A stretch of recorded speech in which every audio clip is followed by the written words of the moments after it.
कैसे धर्म का प्रभाव अपनी आत्मा के ऊपर स्टार्ट होता है, इसके लिए जैन धर्म में सबसे महत्वपूर्ण बात आत्मा की बात बताई है। और इसलिए इस धर्म को हम कह सकते हैं आत्मा। कोई जीवन धर्म होता है, कोई शरीर धर्म होता है, कोई सुख का धर्म होता है, कोई आनंद का धर्म होता है। जैन धर्म केवल आत्मा को नजर में रखते जैन धर्म ने सब कुछ बातें न्याय बताई, साधना बताई, तप बताया, त्याग बताया, सब बताया है। आज हम आत्म तत्व के बारे में कुछ बातें बताएंगे जो आज आप सेकंड पार्ट में आए हो, हायर स्टेज में आए हो। तो अभी मैं आपको आत्मा क्या चीज है, कैसे आत्मा के लिए जैन धर्म ने क्या बताया है, इसके बारे में कुछ बातें करने का प्रयास करूंगा।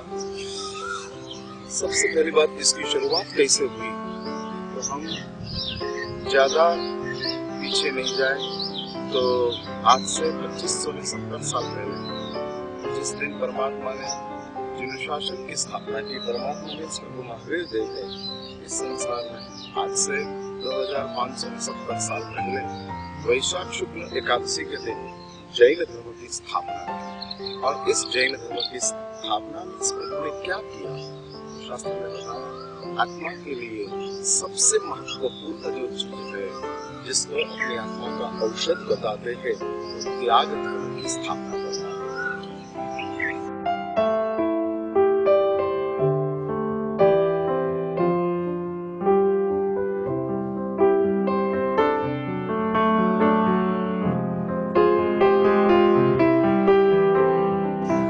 योग से आत्मा का भ्रमण होता है, त्याग से आत्मा का विभाग होता है। इसलिए प्रभु ने त्याग की स्थापना की वैशाख शुक्ल एकादशी के दिन।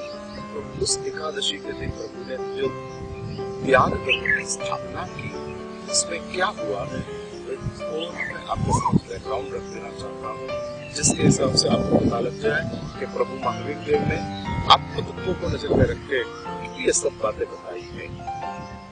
तो बात ऐसी हुई, अपापापुरी करके नगर था, प्रभु ने सबसे पहला समवसरण उधर परमात्मा का बना। बात तो ऐसी हुई कि वैशाख शुक्ल दशमी के दिन प्रभु ने वितरागता प्राप्त की। वितरागता प्राप्त करने के बाद ही अंतर्मुहूर्त में समवसरण की रचना, और अंतर्मुहूर्त में समवसरण की रचना होने के बाद प्रभु ने देशना देने की शुरुआत वैशाख शुक्ल दशमी के दिन दोपहर में 4:30-5 बजे के आसपास में की। लेकिन प्रभु ने एक ही क्षण में देशना समाप्त कर दी और प्रभु समवसरण छोड़ के शाम को ही विहार शुरू किया, क्योंकि उस देशना जैन शास्त्र में ऐसी बात बताई है, निष्फल देशना हुई, क्योंकि परमात्मा त्याग की बात बता नहीं सकती। और इसलिए प्रभु ने वो देशना छोड़ दिया, शाम को विहार शुरू किया। रातों रात प्रभु अपापापुरी में पहुंच गए। और अपापापुरी में पहुंचने के बाद वैशाख शुक्ल एकादशी के दिन को 7-7:30 समवसरण की रचना हुई। और समवसरण की रचना होने के साथ प्रभु समवसरण विराजमान हुए। करोड़ों देवी देवता समवसरण में प्रवचन देश आश्रवण करने के लिए आ रहे थे। तो उसी समय वो अपापापुरी में एक सुमित नाम का ब्राह्मण था, जिसने यज्ञ याग शुरू किया था। बहुत बड़ा यज्ञ करने का उसने भाव रखा था, वैदिक परंपरा का था, और इसने यज्ञ करने का सोचा था। और उस यज्ञ के लिए पुरोहित के रूप में इंद्रबुद्धि गौतम आदि 11 ब्राह्मण, जो बड़े बड़े ब्राह्मण थे, 14 विद्या के पारगामी थे, उन सबको बुलाया था। और बुलाने के साथ उन सबकी निश्रा में ये यज्ञ याग होने वाला था। और उसी दिन प्रभु ने भी उधर समवसरण की रचना की। वितरागता प्रभु को प्राप्त हो गई थी। प्रभु के पास सर्वज्ञ का प्रकाश था, और केवल ज्ञान के प्रकाश में परमात्मा देख रहे थे कि मैं जिन शासन की स्थापना कर सकूंगा। और इसलिए प्रभु उधर ही पहुंच गए। और पहुंचने के साथ प्रभु ने उधर देशना का समवसरण तैयार हुआ। उधर बैठे थे, और उसी समय उधर इंद्रबुद्धि गौतम वगैरह सब ब्राह्मण भी उधर से 1-1.5 किलोमीटर दूर समवसरण से पहले, और 1-1.5 किलोमीटर के दूर उधर सब यज्ञ याग के लिए बैठे थे। आकाश में देव आ रहे थे अपने विमान में, और अपने विमान में देव सब आ रहे थे। तो इंद्रवती गौतम वगैरह सबको ऐसा हुआ, ये सब देव भी अपने यज्ञ के अंदर आहुति देने के लिए आ रहे हैं। अपना यज्ञ बहुत महिमाशाली है, इसलिए देव और देवताएं भी इधर आ रहे हैं। लेकिन जैसा ही यज्ञ मंडप के पास विमान आए और सीधा वो आगे चले, इंद्रवती गौतम को आश्चर्य हुआ, ये कैसे हुआ, क्यों सब चले जा रहे हैं। उसी रास्ते जिस दिशा में देव जा रहे थे अपने विमान से, वही रास्ते से कोई आ रहा था आदमी, और उसको इंद्रवती गौतम पूछता है उधर क्या है। और तब एक इंसान इंद्रवती गौतम का सवाल का जवाब देते हुए कहते हैं कि उधर समूह शरण की रचना हुई है, और समूह शरण में परमात्मा महावीर देव करके जैनियों के तीर्थंकर विराजमान हुए हैं। करोड़ों देव उधर आ रहे हैं, और वो करोड़ों देव परमात्मा की देशना श्रवण करने के लिए उत्सुक है। कौन महावीर है जो अपने आप को सर्वज्ञ बताता है? इस संसार में सिर्फ मैं ही अकेला सर्वज्ञ हूँ, ऐसा इंद्रवती गौतम का गुमान था, अहंकार था। क्योंकि इस संसार का कोई भी ऐसा पदार्थ नहीं है कि जिसको मैं नहीं जानता।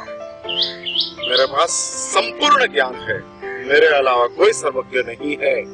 और इंद्रवती गौतम ये अहंकार के हिसाब से आवेश में आते हैं। दूसरा, सर्वज्ञ कौन उत्पन्न हुआ?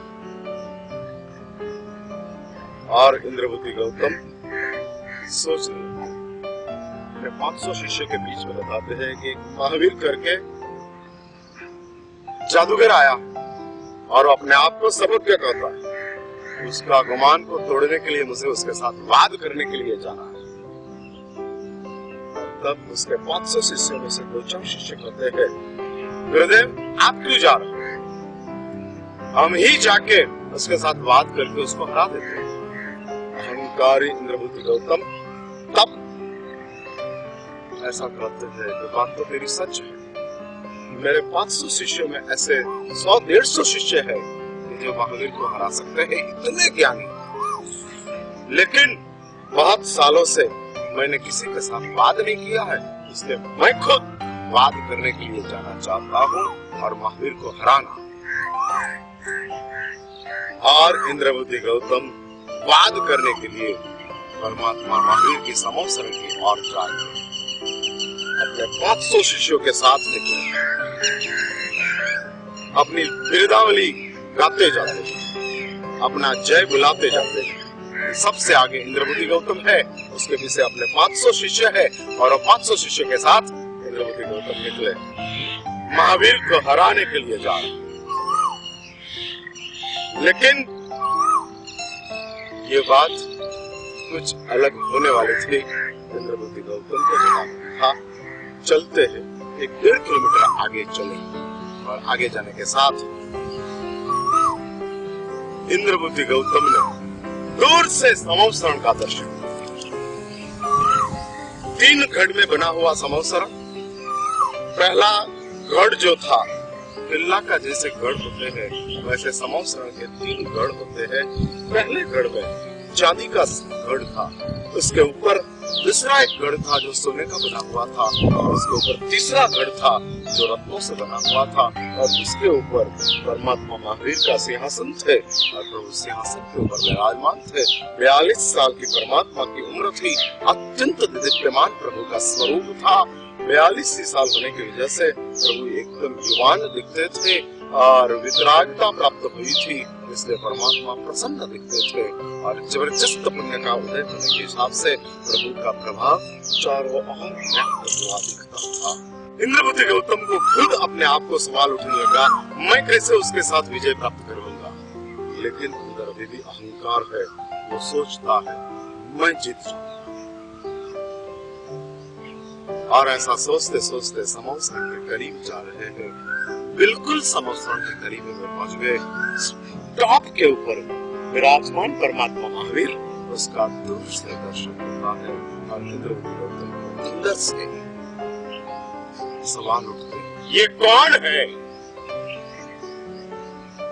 ये विष्णु है?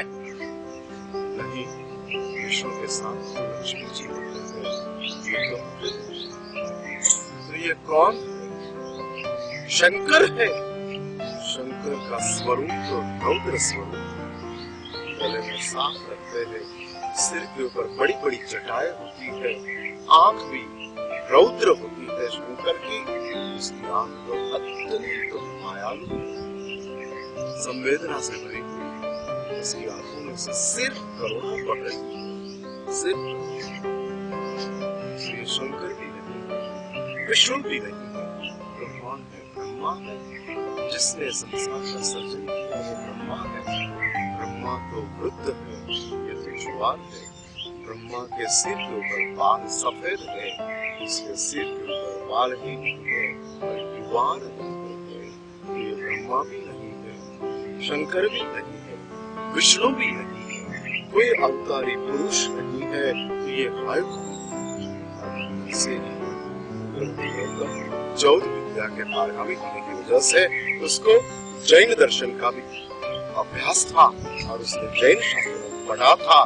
इस संसार की, इस अवसर काल के अंतिम तीर्थंकर, 24वें तीर्थंकर परमात्मा महावीर उत्पन्न होने वाले हैं।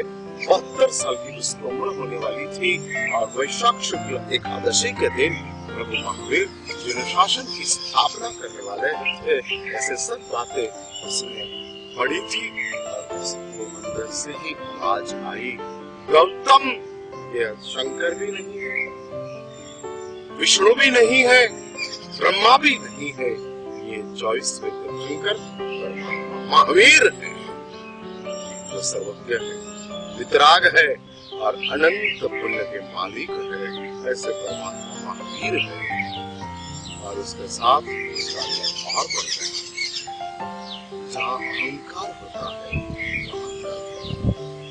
क्योंकि अहंकारी इंसान अपने आप को महान दिखाता है, उसके सामने उससे ज्यादा शक्तिमान व्यक्ति को देखने के साथ उसको डर लगता है कि मुझे हरा देगा तो क्या होगा, हरा देगा तो क्या होगा।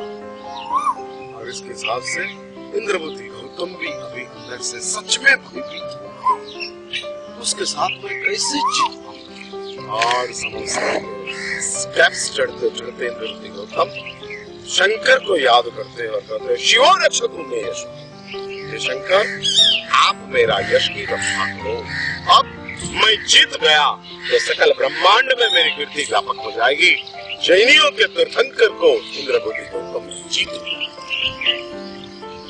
और गौतम स्टेप्स चढ़ते। बहुत सुंदर वर्णन शास्त्रों में आते हैं इंद्रवती गौतम और परमात्मा महावीर देव के बीच का संवाद शुरू होने के पहले का ये वर्णन आता है। 24 तीर्थंकरों को, 23 तीर्थंकर देवों को ऐसा कुछ प्रयास करना नहीं पड़ा है। 23 तीर्थंकर देवों के पास सामने से गड़गड़ बनने वाली आत्माएं आ जाती थी, दीक्षित हो जाती थी और प्रभु के शिष्य बनकर द्वादशांगी की रचना करके जिन शासन की प्रभावना में परमात्मा के पीछे लग जाते थे। लेकिन महावीर को जो कुछ भी प्राप्त हुआ है वो प्रयास से प्राप्त हुआ है, पुण्य से प्राप्त होना।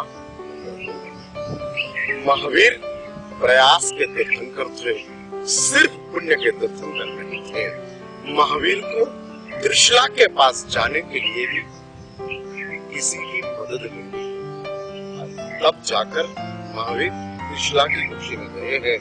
समग्र परमात्मा महावीर का जीवन का दर्शन करेंगे तो आपको पता लग जाएगा कि महावीर देव पुण्य से नहीं प्रयास से आए और बाद में पुण्य प्रभु को बदल गए। और इस संसार में परमात्मा ने सबसे पहली बात बताई है, पराक्रम करते रहो, पुण्य आपके पीछे अवश्य आएगा। जो प्रयास करता है उसको नसीब मदद करता है। और देखो मैं साक्षात प्रयास करने लग गया।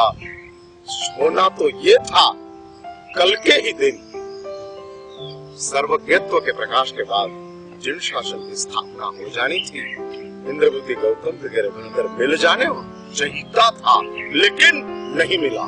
और महावीर को रात प्रवास करके अपापापुरी में आना पड़ा और आने के बाद महावीर देव को इंद्रभूति गौतम के साथ बाद में उतरने की तैयारी शुरू करनी पड़ी।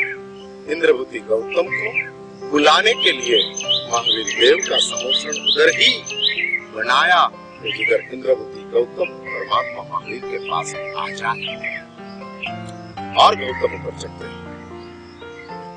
10,000 स्टेप्स समोषण पे चढ़ गए। महावीर देव ने इंद्रभूति गौतम को देखा और उसके साथ परमात्मा महावीर बहुत प्यार से करुणा शब्दों से इंद्रभूति गौतम का नाम लेकर इंद्रभूति गौतम को बुलाते हैं। इंद्रभूति गौतम आप आए आओ।